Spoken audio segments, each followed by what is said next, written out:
Hero Raj Tarun Lavanya కేసులో పోలీసులు charge sheet దాఖలు చేశారు. ఈ మేరకు ఛార్జ్ షీట్లో రాజ్ తరుణ్ పోలీసులు నిందితుడిగా చేర్చారు.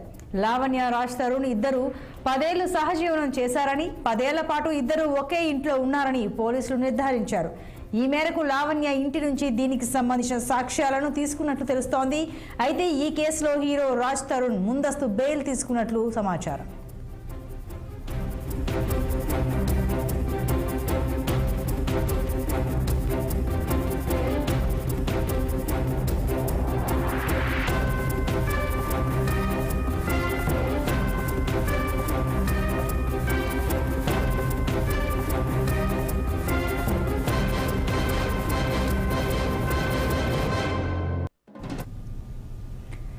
వినాయక చవితి